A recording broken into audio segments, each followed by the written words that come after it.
Hello friends, good morning, welcome back to my channel. তোমরা সবাই কেমন আছো? আমি খুব ভালো আছি। চলো আজকে তোমাদের সাথে যে ভিডিওটা শেয়ার করছি সেটা আমাদের একটা ছোট্ট ট্রিপ। এই যে দেখো, আমরা এত ভোরে খুব মর্নিংয়ে বেরিয়ে পড়েছিলাম সবাই মিলে, বাড়ির ফ্যামিলি সবাই, বাপের বাড়ি সবাই আর আমরা। তো চলো কোথায় যাচ্ছি সেটা তোমাদের সাথে শেয়ার করব। এই যে দাদা গাড়ি চালাচ্ছে, সামনে ছেলে আছে, যে আমরা সবাই বসে পড়েছি। আমরা কোথায় যাচ্ছি জানো তো? দীঘা যাচ্ছি। তোমার চেনা, আমার চেনা, সবার চেনা সে দীঘা। এই যে চলে আসলাম। প্রথমে যে জায়গাটা সেটা হচ্ছে চন্দনেশ্বর। প্রথমেই ভেবে রেখেছিলাম যে পুজোটা দেব। চন্দনেশ্বরে চলে আসলাম। চন্দনেশ্বরে ঢুকে আগে পুজোটা দেওয়ার ব্যবস্থা করছিলাম। এই যে দেখো, তোমরা তো আগেও এসেছো, তো এখন যা সুন্দর হয়েছে চতুর্দিকটা চেনাই যাচ্ছে না। এর আগে আমিও অনেকবার এসেছি। তো আজকে একটা বিশেষ দিন জানো তো, আজকে মানে চড়ক পুজো আর কি, মেলের বারের পরের দিনটা যেটা হয়। তো সেই কারণে এত ভিড়, প্রচুর মানুষের সমাগম, প্রচুর ভক্তরা আছে। তারপরে সবাই হচ্ছে প্রণাম সেবা খাটছে। এই যে দেখো, একটু একটু মেলার মতনও বসেছে, যদিও বা এটা সকালবেলা একদম 7টা বাজে। তো দেখতেই পাচ্ছ এখন এখানের পরিবেশটা। তো সন্ধেবেলার দিকে আরও নিশ্চয়ই অনেক কিছু হবে। তো আমরা চন্দনেশ্বরে পুজো দেব বলে রওনা হয়েছি। পুজো দিয়ে বেড়ানোর পরে বাদবাকিটা তোমাদের সাথে শেয়ার করব এই ভিডিওতে। তোমরা সাথে থাকো, শেয়ার করো, কমেন্ট করো, অবশ্যই সাবস্ক্রাইব করো কিন্তু আমার চ্যানেলটা। তোমাদের আশা ভরসাতেই আমি চ্যানেল সত্যি কথা বলতে খুলেছি। তো তোমরা সাথে থাকবে, তবেই না আমার চ্যানেল কিছুটা এগিয়ে যাবে, তাই না? তো তোমরা একটু বেশি বেশি সাপোর্ট করো। তোমাদের সাপোর্ট আমি একান্তভাবেই কামনা করি। তো দেখো চন্দনেশ্বরের মন্দিরটা, তোমরাও অনেকবার গেছো নিশ্চয়ই। তো এখনের পরিবেশটা দেখো। যেহেতু আজকে চড়ক পুজো, ওই যে বলে না সেই আগুন ঝাপারে, সেই সবগুলো আছে, ওই জন্য এত ভক্তের সমাগম। কত মানুষ চুল দিচ্ছে, নেড়া হচ্ছে আর কি, প্রচুর মানুষ। তারপরে পুকুরটায় তো মানে একদম ডাবের খলায় ভর্তি হয়ে গেছে। যদিও বা পরিবেশটা ঠিক আছে, কিন্তু ওইখানে মন্দির চত্বরটা খুবই অপবিত্র, খুবই নোংরা করে দিয়েছে। এত মানুষজন, পরিষ্কার পরিচ্ছন্ন তো রাখেনি মোটেই। তো ঠাকুরের গর্ভগৃহের ভিতরে তো আমরা ক্যামেরা করতে পারি না, যেহেতু ফোন অ্যালাউ নেই, সেই জন্য তো বাইরটায় দেখালাম। তো ওখান থেকে পুজো দিয়েই দেখো আমরা বেরিয়ে পড়েছি মোহনার দিকে। তো মোহনা যাচ্ছি আমরা, যদিও বা এখন সকালবেলা, আর খুব বেশি আজকে রোদও উঠেনি জানো তো। বেশ ওয়েদারটা খুব সুন্দর ছিল, খুব বেশি রোদও নয়, মেঘলা মেঘলা ওয়েদার, দারুণ লাগছিল। ওই জন্য ছবিটা একটু অস্পষ্ট লাগছে, তোমাদের গাড়ির কাঁচের ভেতর থেকে করা হচ্ছে সেই জন্য। তো মোহনায় যাচ্ছি মাছ নেওয়ার জন্য, মাছ কিনবো বলে। সেই ছোট্ট পেটিতে, সোলার পেটিতে করে মাছ ওরা প্যাকিং করে দেয় বেশ সুন্দর করে, মাছ নেব বলে। তো মোহনার পথে এগিয়ে যাচ্ছি। তো ওখানে গেলেই প্রতিবারই আমরা মাছ নিয়ে আসি, বিভিন্ন ধরনের মাছ, দেখতেও খুব ভালো লাগে। তো তোমাদের সাথে শেয়ার করব বলেই দেখো গোটা ভিডিওটা তোমাদের কাছে তুলে ধরেছি। এই যে দেখো ট্রলারগুলো, এগুলো তো মাছ ধরতে যায় মাঝ সমুদ্রে। এগুলো তো এখন আছে জোয়ারের সময়, এগুলো আবার ঠিক সমুদ্রের মাঝে ভাসতে থাকবে।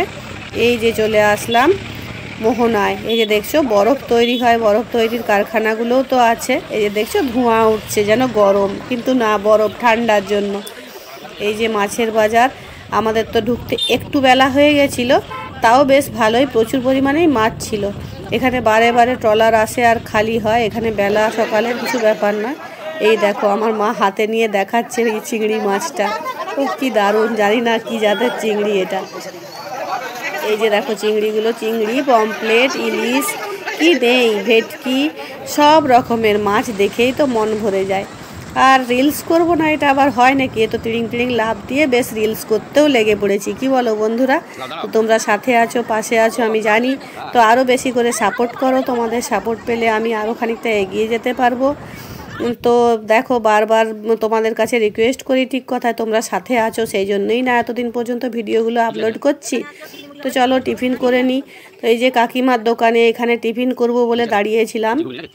মোহনার এখানে না খুব বেশি খাবারের দোকান নেই, বুঝেছো? এই যে কটা আছে তার মধ্যে এখানটায় ঢুকলাম, বেশ ভালো লাগলো। যাওয়ার পথে ট্রলারগুলো আরেকটুখানি নিলাম, কেননা ভিডিওতে আমার খুব সুন্দর লাগছে এই জায়গাটা, মানে মনোরম পরিবেশ যাকে বলে। তো খাওয়া দাওয়া করে নিয়ে বেরিয়ে পড়লাম ওই উদয়পুরের দিকে, শঙ্করপুর, উদয়পুর। তো সেগুলো তোমাদের সাথে শেয়ার করব। তোমরাও আগে এসেছো, কিন্তু এত সুন্দর যে এখন হয়েছে এরকমটা কজন দেখেছো জানি না। তো এখন যারা যেতে চাও ঘুরে আসতে পারো। তো দেখো খুব সুন্দরভাবে সাজিয়েছে চতুর্দিকটা। ওখানে বেশ কি বলবো সিমেন্টের তৈরি জাহাজের মতো করেছে, ডলফিন করেছে, খুব সুন্দর লাগছে।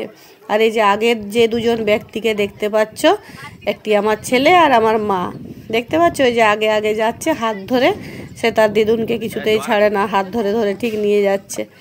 এই যে আমরা পাড়ে চলে আসলাম, তো সবাই খুব উৎসাহিত, সবাই খুব মানে আনন্দিত। এই যে আমরা চলে এসেছি এখানটায় পাড়ে। এই যে দাদা বৌদি সামনের দিকে আছে, দু ভাইজি, সবাই মিলে খুবই আনন্দ করলাম। দিয়ে লাস্ট ডেস্টিনেশন আমাদের ওই দীঘা, ওল্ড দীঘা ঘুরে নিয়ে নিউ দীঘা, ওখানে গিয়ে স্নান করব। তো তোমরা তো সাথে আছো, ভিডিওটা পুরোটা উপভোগ করো, ভিডিওটা পুরোটা দেখো। এটা আমার দাদা, এই যে দু ভাইজি তো লাফালাফি শুরু করেই দিয়েছে। আমার ছেলে তার দিদুনকে ধরে ধরে নামাচ্ছে। তো কেমন লাগছে বন্ধুরা ভিডিওটা, তোমাদের সাথে তো শেয়ার করছি অবশ্যই। তো ঠিক ভুল যাই থেকে থাকুক না কেন, তোমরা কমেন্ট বক্সে অবশ্যই কমেন্ট করো, তোমরা লিখবে, কিছু বলবে, তবে তো আরও সুন্দরভাবে করতে পারবো, তাই না? এই যে শঙ্করপুরের দেখো এই ঢেউগুলো কি সুন্দর না লাগে। এই পাড়টা আমার খুবই মানে পছন্দের একটা জায়গা, এখানটা আমার খুব সুন্দর লাগে। তো আজকে জলের যে ঢেউগুলো সেগুলোও খুব বিশাল বিশাল ছিল, সমুদ্র আজকে বেশ উত্তাল ছিল, দেখে তো তাই মনে হচ্ছে। তো চলো, এই যে বিশ্ব বাংলা গেটের লোগো তো তোমরা দেখতেই পাচ্ছ। দীঘা চলে আসলাম। তো জগন্নাথ মন্দিরটা তোমাদের সাথে শেয়ার করতে পারলাম না, জানলে বন্ধুরা, কারণ ওখানে কাজ হচ্ছে, একদমই ঢোকা যাচ্ছে না। এই মাসেই তো ওটা উদযাপন আছে, সেই জন্য ওখানে যেতে পারলাম না। তো এই যে চলে আসলাম দীঘাতে, গাড়ি পার্কিং করা হচ্ছে, গাড়ি পার্কিং করে আমরা চেঞ্জ করে তারপরে চলে যাব স্নান করতে। স্নান টান করে তারপরে বাদবাকিটা আবার তোমাদের সাথে ভিডিওতে শেয়ার করব। তবে বন্ধুরা জানিয়েই রাখি, একটা ছোট্ট প্রবলেমের মধ্যে আমরা পড়ে গেছিলাম, সেই জন্য পুরো ভিডিওটা নেওয়া হলো না। গাড়ির যে চাবিটা মানে ওই কিটা আর কি, ওটাতে হচ্ছে জল ঢুকে গেছিলো, ওটা তো রিমোট সিস্টেম, জল ঢুকে গেছিলো স্নান করার সময়, সেই জন্য একটা ছোট প্রবলেমে পড়ে গেছিলাম, গাড়ি স্টার্ট নিচ্ছিল না, সেই জন্য পুরো ভিডিওটা নিতে পারলাম না। ওটা সারিয়ে উঠে ওখান থেকে বেরোতেই প্রায় সন্ধে হয়ে গেছিলো, সেই জন্য আর নেওয়া হলো না। সবারই মনটাও একটু খারাপ হয়ে গেছিলো, কারণ বাইরে এসে এরকমভাবে অসুবিধায় পড়তে হলো। তো চলো বন্ধুরা, তোমরা সাথে থেকো, পাশে থেকো, তোমরা সাথে থাকলে আমি এগিয়ে যেতে পারবো। তো আমার ভিডিও কেমন লাগছে অবশ্যই তোমরা কমেন্ট বক্সে জানাবে। অনেকগুলো শর্টসও করেছি এখানে, সেগুলোও কেমন লাগছে অবশ্যই কমেন্টে জানাবে। তো বাই বন্ধুরা,